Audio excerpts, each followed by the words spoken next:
With investing in the markets now, at first it might not seem an obvious candidate for widespread automation. It's certainly not a case of robots working in a factory, but actually automation plays a key role in everyday administration in the sector, and so-called robotic process automation is forecast to be worth more than £6 billion by 2024. So how does it work? Well, joining me now is Dr. Zeynep Hizir. She's one of the world's leading authorities on digital transformation within the asset management sector and joins me now. Dr. Hizir, morning to you.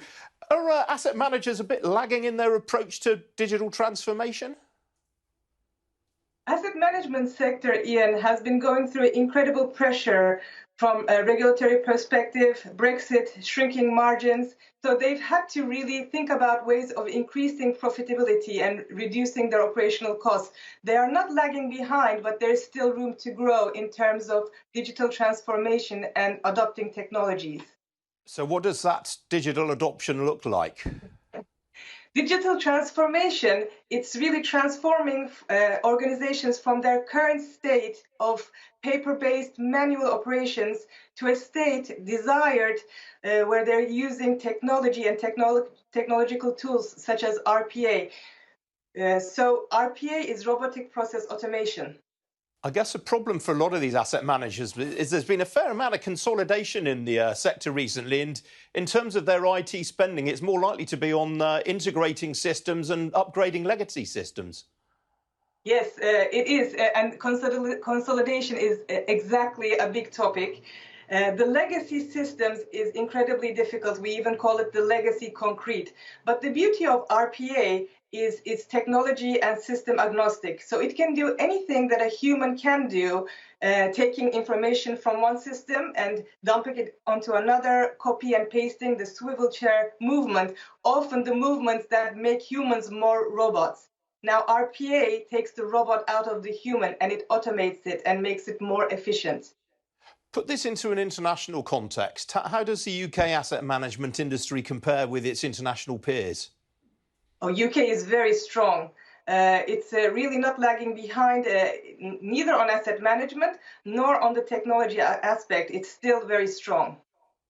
And in terms of the industry itself, which asset managers would you say have made a good fist of this? Who has adopted digital technology? You know, I just read a study that there are 77,000 banks in the world. So probably the top tier, they're building this technology in-house, and they're building their capabilities because they can invest in it. But then there are banks that are specialized and they do certain things very well, and they want to keep doing those things very well without investing heavily on technology. And then what comes into play is that there are services that they can partner up with, technology companies that they can partner up with, who have done the analytics, who have actually trained the machine learning models, and who can partner up and help these companies who are not investing themselves in making them digitally transformed. That's really interesting. You say that banks are developing this more in-house. I mean, in the old days, of course, they would just hand a fortune over to management consultants like Arthur Andersen and get them to do it. Well, the thing with digital transformation is that it can't be handed over. It can't be something that is delegated to IT or a department or a center of excellence. It really needs to be embedded in the company culture.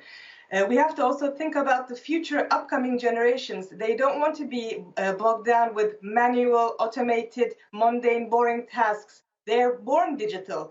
So we need to prepare the working place for them as well. All right, Zeynep, we've got to leave it there, I'm afraid. Good to talk to you this morning. Thank you. Thank you so much. Thank you. Now, we've spoken a lot recently.